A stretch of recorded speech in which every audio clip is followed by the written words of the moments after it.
Hello and welcome to Perspectives Part 1 from Topic 1 of the Foundations for Environmental Systems.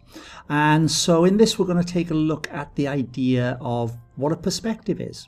So, okay, there's a worldview here, and our worldview is affected by this idea of where we stand. And that's what we're really going to look at in the next two videos. Yeah.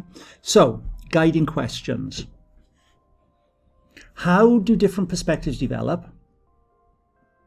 Perspectives is how a particular situation is viewed and understood by an individual, based on a mix of personal, collective assumptions, values and beliefs.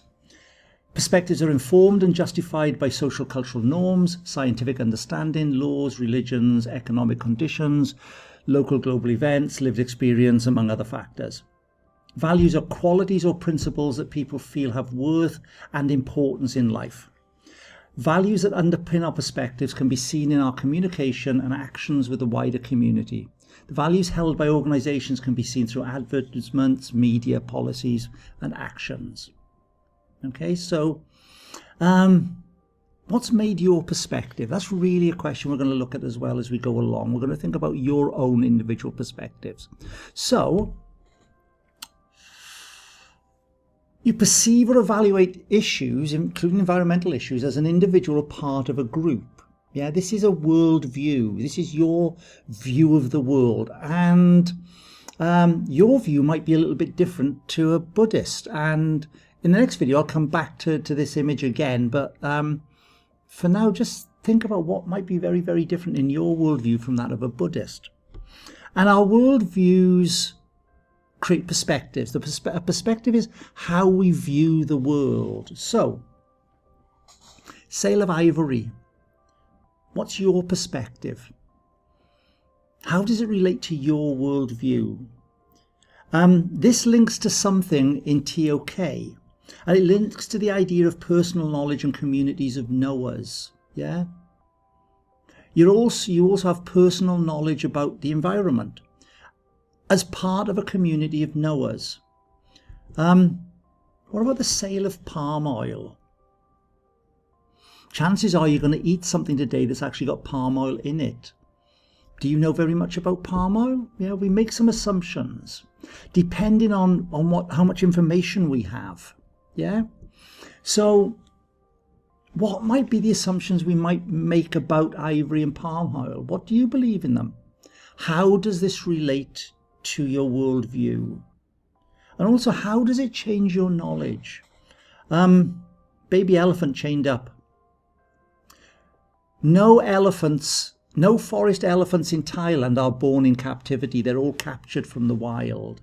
So that baby elephant's been captured from the wild. Does that little bit of knowledge change your view?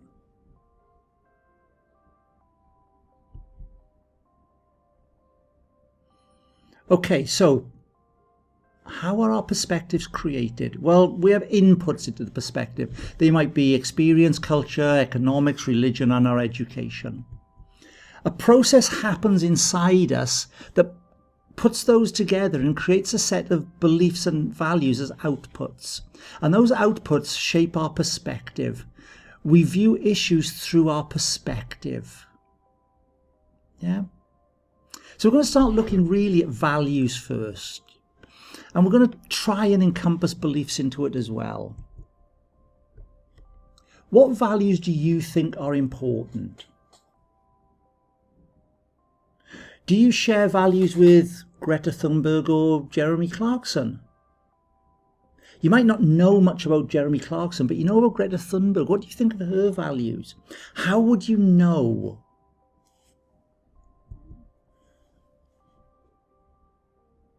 And our values are important.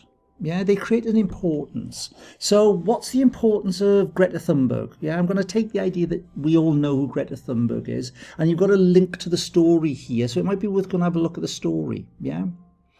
And the importance of our value. And we can communicate our values as well. So how does Greta Thunberg communicate her perspective? What values are being communicated in this WWF poster? Take your time and have a think about it. Okay, what values are actually being communicated? We tend to communicate them. Greta Thunberg told global leaders that all they did was go blah, blah, blah. She quoted statements by Boris Johnson. This is not some expensive, politically correct green act of bunny hugging. Yeah.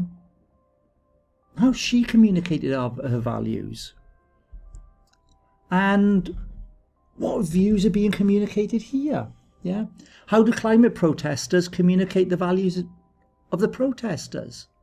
How successful is the communication? What problems might be associated with it?